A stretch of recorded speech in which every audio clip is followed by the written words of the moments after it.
4월 15일 월요일 예수님의 집에서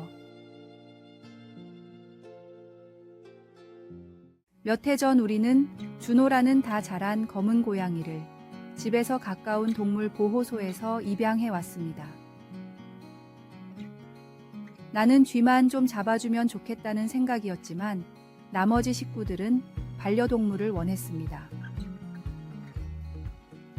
보호소에서는 준호가 우리 집이 자기 집이라는 것, 곧 자기가 사는 곳이 여기이고 항상 음식이 있고 안전한 곳이라는 것을 알 수 있도록 고양이 입양 후 첫 주 동안 엄격히 지켜야 할 배식 지침을 가르쳐 주었습니다.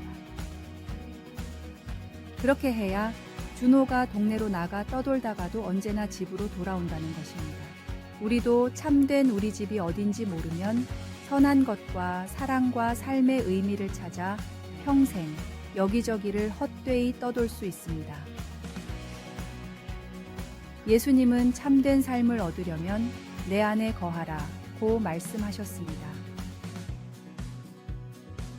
성경학자 프레드릭 데일 브루너는 거하다 라는 말에 가족과 집의 의미가 들어있다고 말합니다. 그래서 브루너는 예수님의 말씀을 이렇게 해석합니다. 내가 있는 집에 거하라.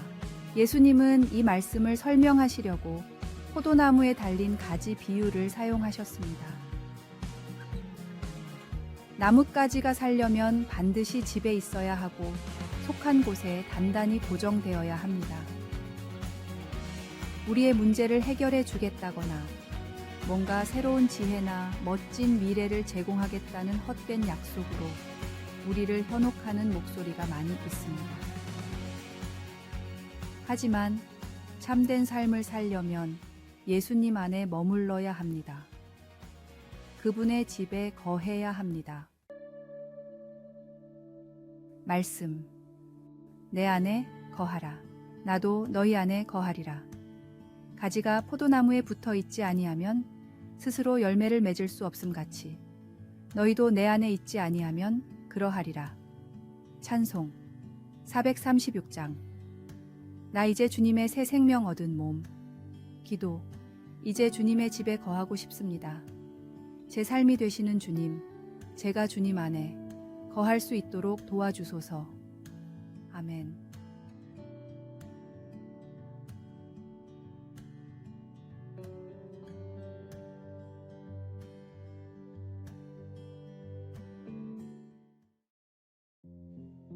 (4월 16일) 화요일 직관의 세대.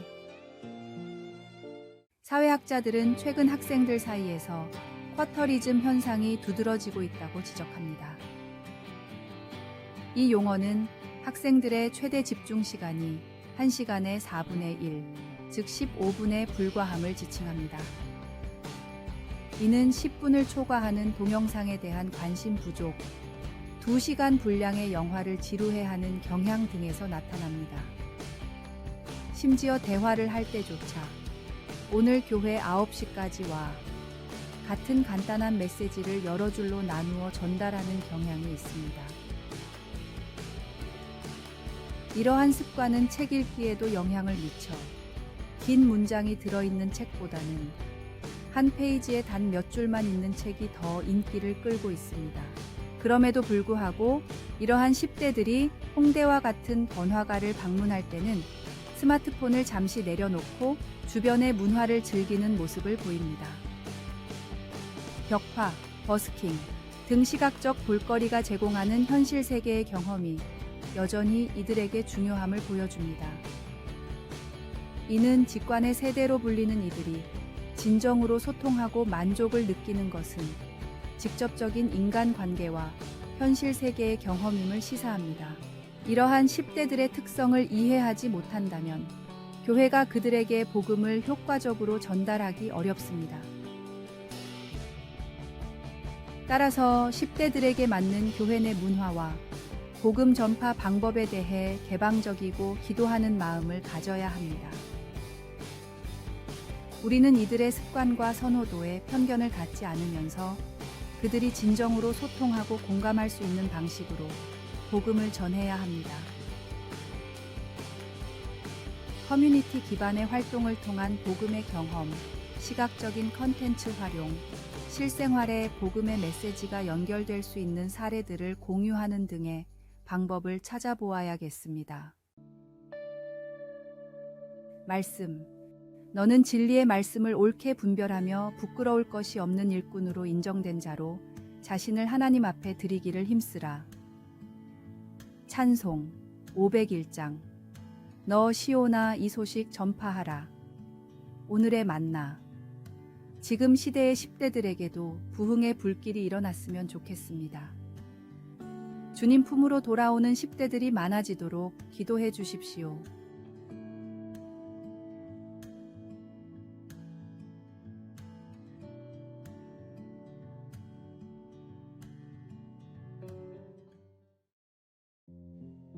(4월 17일) 수요일.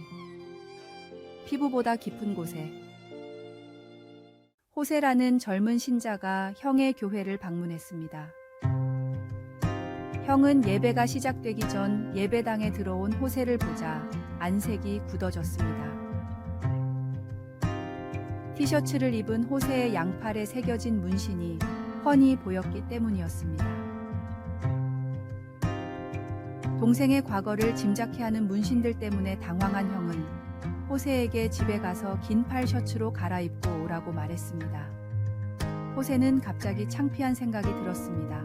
그때 옆에서 형제의 대화를 듣고 있던 한 남자가 호세를 목사님에게 데려가 방금 있었던 일을 설명해 주었습니다. 목사님은 미소를 지으며 자신의 셔츠 단추를 풀어서 오래전에 가슴에 새겼던 커다란 문신을 보여주었습니다.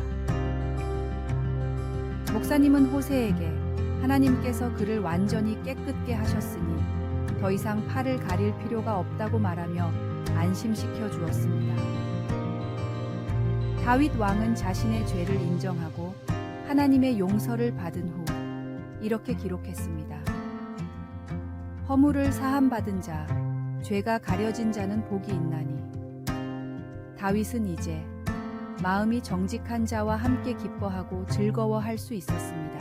바울 사도 역시 예수님을 통한 용서와 정결함에 대해 강조하며 이러한 복된 상태가 믿음으로 말미암아 우리에게도 이루어진다고 선포했습니다. 예수님께서 주시는 정결함은 우리의 외모를 넘어서는 것입니다. 그분은 우리의 내면까지 아시고 깨끗하게 하십니다. 하나님의 깊은 사랑과 용서 안에서 오늘을 기쁘고 충만한 하루로 보내시길 바랍니다. 말씀. 허물의 사함을 받고 자신의 죄가 가려진 자는 복이 있도다. 찬송 421장. 내가 예수 믿고서. 기도. 하나님, 우리 모두를 내면까지 깨끗하게 해주셔서 감사드립니다.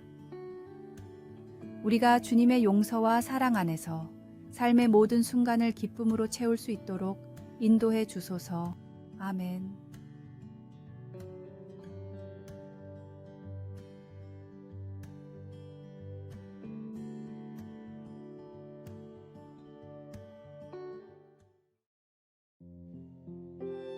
(4월 18일) 목요일.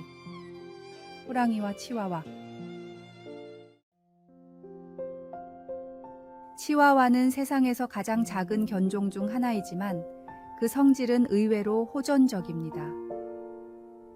그들의 크기나 힘은 작지만 특히 더 크고 강한 견종을 만나도 주저하지 않고 도전적으로 지저대는 경향이 있습니다. 그럼에도 불구하고 치와와의 짖음이나 공격이 큰 위협으로 여겨지지는 않습니다. 이는 그들의 작은 체구와 상처를 입혀봤자 사소한 긁힘에 불과하기 때문입니다. 반대로 호랑이는 동물의 왕으로 불리며 그 위엄과 카리스마는 말없이도 주변을 압도합니다. 비록 거대한 체격을 가졌지만 호랑이는 굳이 자신의 존재감을 과시하지 않으며 필요 이상으로 힘을 드러내지 않습니다. 그럼에도 호랑이의 울음소리나 단순히 눈길만으로도 다른 동물들을 경악하게 만들 정도의 내재된 힘을 가지고 있습니다. 이러한 비유를 통해 우리는 스스로를 돌아볼 필요가 있습니다. 우리는 치와와와 같이 외형적으로 요란을 떨지만 실제로는 큰 영향력을 발휘하지 못하는 그리스도인인가? 아니면 호랑이처럼 겸손하면서도 굳건한 신념과 행동으로 주변에 긍정적인 변화를 일으키는 그리스도인인가? 진정한 그리스도인이라면 말보다는 삶으로 그리스도의 사랑과 복음을 전파하며 세상의 변화를 가져오는 데 있어 자연스러우면서도 깊은 영향력을 발휘해야 합니다. 말씀. 같이 너희 빛이 사람 앞에 비치게 하여 그들로 너희 착한 행실을 보고 하늘에 계신 너희 아버지께 영광을 돌리게 하라. 찬송 465장. 주 믿는 나 남 위해 오늘의 만나. 내 삶이 주변에 어떤 빛을 비추고 있으며 말이 아닌 행동으로 하나님의 사랑을 어떻게 드러내고 있는가 묵상해 보십시오.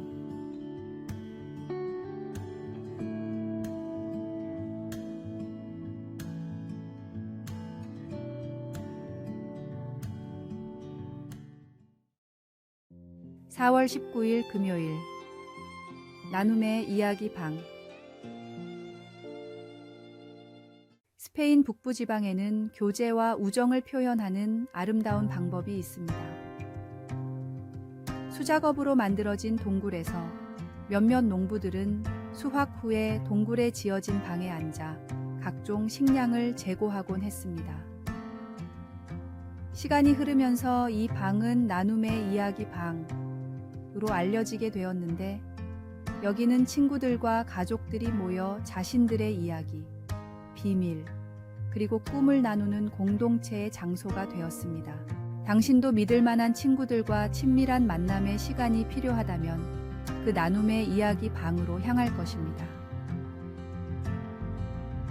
만일 그렇게 돈독한 우정을 나누었던 요나단과 다윗이 스페인 북부지방에 살았더라면 그들도 나눔의 이야기 방을 만들었지도 모릅니다. 사울 왕이 질투심에 사로잡혀 다윗을 죽이려고 했을 때 그의 큰아들 요나단이 다윗을 보호해 주었고 그의 친구가 되었습니다. 두 사람은 마음이 하나가 되었으며 요나단은 그를 자기 생명같이 사랑했습니다. 그리고 자신이 확고한 왕위 계승자임에도 불구하고 하나님이 다윗을 왕으로 택하셨음을 인정했습니다. 요나단은 다윗에게 자신의 겉옷과 칼, 활과 허리띠를 주었습니다. 훗날 다윗은 친구로서 요나단의 깊은 사랑은 기이한 것이었다고 말했습니다.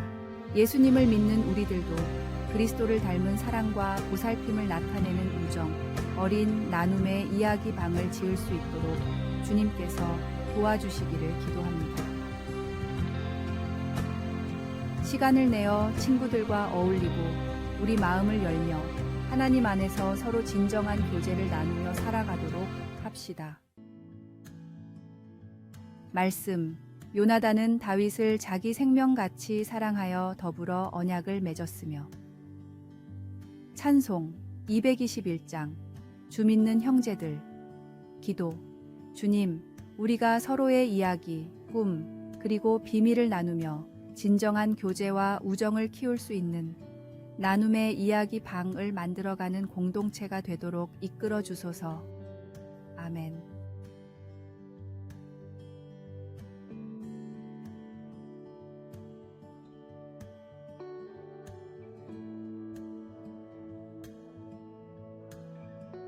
아래의 빨간색 글자 구독을 누르시어 더 많은 전도의 열매를 맺으시기를 기도합니다.